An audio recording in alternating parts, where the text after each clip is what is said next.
Assalamu alaikum warahmatullahi wabarakatuh. Yadda Aljazeera sun ka wallafa saman shahin suna Al-Mubashar cewa an kwashe mutum 2,700 na haramtacciyar ƙasa ta Isra'ila zuwa wasu Marrakech, an kai su wasu wuraren ɓuya, wanda cikinsu akwai mutum 1,000 waɗanda jiya da dare an ka ta kwaso su saboda irin bala'in hare-haren Iran abinda sun ka haifar. Saboda hare-hare na jiya nan ba a cewa komi. Cibiyar nukiliya na haramtacciyar ƙasa ta Isra'ila inda cewa Sihhatul Alamiyya tuhazzir min istihdafi mawaqi'in nawiyya fil harbi. Hukumar lafiya ta duniya tana gargaɗi cewa a kiyaye taɓin wuraren nukiliya, a kiyaye saboda su sun kai ma cibiyoyin nukiliyan Iran hari. Su ma Iran jiya cikin hare-hare da taka akwai hari da an ka kawo wajen nukiliyan nan ta haramtacciyar ƙasa ta Isra'ila, wanda dai an ka ce bai yi nasara ba, bai yi wata ɓarna ba. Mun yi bayani akan shi jiya da dare.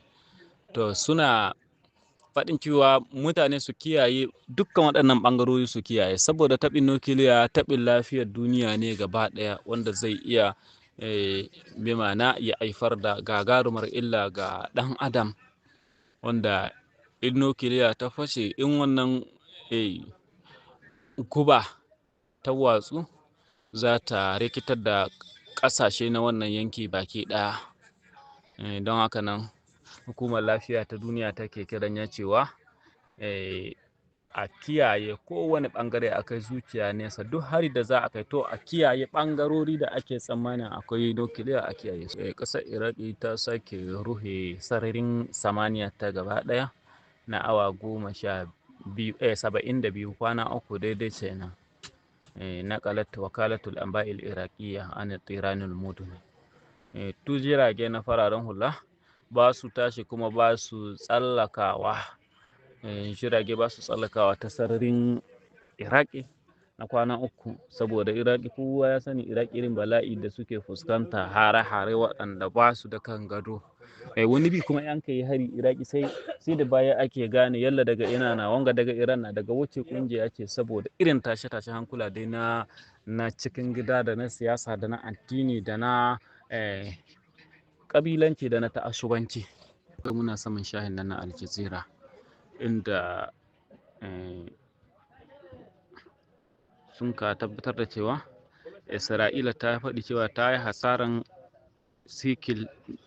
shekil miliyar 60, wanda ya yi miliyar 16 na dolar kenan, wanda ta shimalu kasa irin natija an fuqdanil intaji, wanda akwai hasarori na hana fitar da wasu kayayyaki da kuma hasaran dawo da sojojin itiyadi, bi ma'ana sojoji masu jira irin ko ta kwana, saboda kun san irin waɗannan ƙasashe kowa dama yana da formation na soje. To akwai mutum abin ga katsan sankantimil sun ka dawo da su katsan sankant 450 su sun ka dawo da su bakin aiki, kuma dole sai an biya su saboda wannan yaƙi. Soja ɗaya har 450. Wannan infoli shine shugaban sekretar na al'aminul ammu lin NATO, shine babban sekretar na ƙungiyar NATO, ƙungiyar siyasa wadda ake kima ƙungiyar tsaro ta NATO. Yake cewa ƙuduratu Iran tamsalu tahdidan wujudiyyar la Isra'ila wal mantiqatu wa Europa wal alamu bi asari, cewa irin ƙarfin na Iran babbar barazana ce ga na farko ga Isra'ila, kuma barazana ce ga wannan yanki, barazana ce ga Turai, barazana ce ga duniya baki ɗaya. Wanga shine shugaban ƙungiyar da Donald Trump ya siffanta ƙungiyar matsorata waɗanda sun ka kasa kama mishi a zo ta ƙarfin tsiya a dace, bi ma'ana mutukina har musu a hana sojojin Iran a kore su ta ƙarfi, wanda sun ka nuna cewa wannan yaƙi ba su da hannu da shi, ba su shiga yaƙin da babu riba sai hasara. Shi kuma ya siffanta su da matsorata waɗanda ba kuma waɗanda ya kamata a dogara da su, waɗanda kuma sun kai musu godiyan maye yadda Amerika take musu ƙoƙari take tallafa wannan ƙungiya. Amma yau ga buƙata guda ta tashi shine su taho su shigo yaƙi a fafata da su, sun kasa. Wanda tun shekaran jiya Amerika sun turo sojoji 2,500 sojojin ruwa don su taho wai su ƙara ƙarfi. Alhali akwai 50,000 waɗanda ba su gyara komi ba. To mun san ko duk abin da 50,000 ba su yi ba 2,000 ba su zo su yi shi. Na haka nan Iran ta riga ta zan musu ta musu bazata. Ta musu bazata. Yanzu ya suke so, babban abin da suke so shine ya za a ya tsaye da yaƙin. Su kuma waɗannan yara masu tsaurin ra'ayi lamarin su yake da matuƙar waya.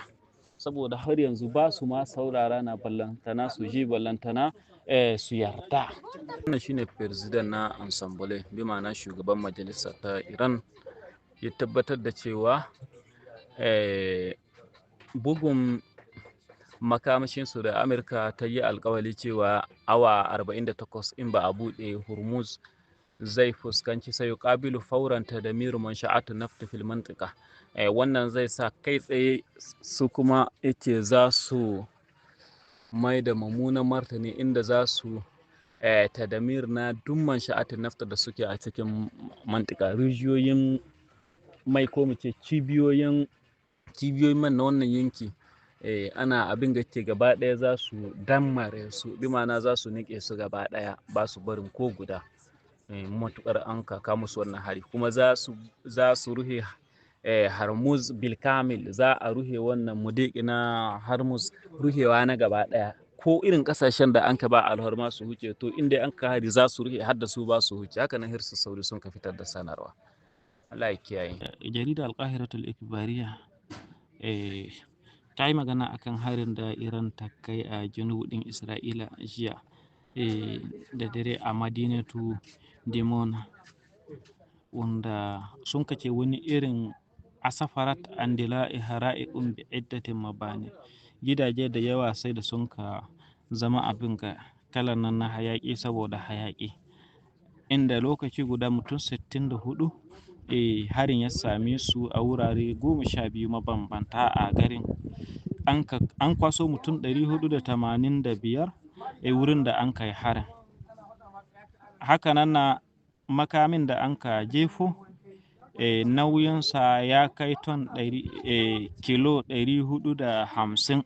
Misali kamar sakon haƙe irin cikakken nan na san kilo ɗin nan, to 4 da sakon abin guda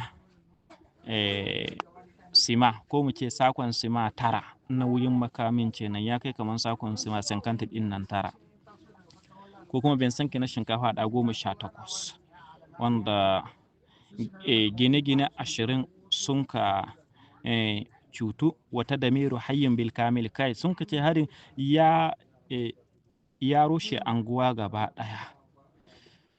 Asfaral hujumi an isabati, mutum 116 kuma sun jikkata duk da sakamakon wannan hari. Shine dai abin da a rubuce wurare mabambanta a cikin wannan abin da mun ka turo, wanda saboda wannan Netanyahu ke cewa don Allah ƙasashe su to su kama a yaƙi Iran. Kaji mina yake. Yau da safe bayan firaminista na Isra'ila Benjamin Netanyahu ya tafi, ya ga irin hare-hare da Iran ta kai na ramuwar gayya, cewa hanal waqtu lindamami qadatu dawla ukhra lil harb.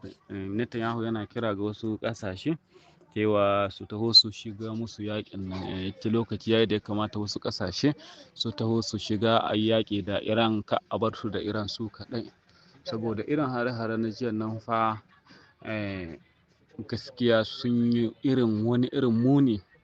Akwai bayanai waɗanda sai muna jin ɗare-ɗare saboda munin su. To da Al Jazeera sun ka wallafa, kashi 60 na mutanen Amurka, kashi 60 cikin 100 duk ba su, suna Allah wadai da wannan yaƙi, suna mu'arara da shi, suna ƙin wannan yaƙi, ba sa son shi. Wannan aikin soja a cikin Iran, kashi 60 na mutanen Amurka ba su son shi, sai dai wasu kashi 40 irin waɗanga masu son fitina da kuma 'yan goyon bayan Donald Trump na gane kashe ni, wanda su ma Amerikawan sun gane cewa Donald Trump yau in ya faɗi wagga magana gobe ba ita tashi ka faɗi. Ya ce Iran babu ma tun kwanakin ba, ya ce babu abin da za su koma hara, sun ƙare komi. Sun ƙare jirage, sun ƙare musayyarat, sun ƙare wuraren cillo sawarik, kuma a aikace a fage sai ka ga kun ba haka nan na ba.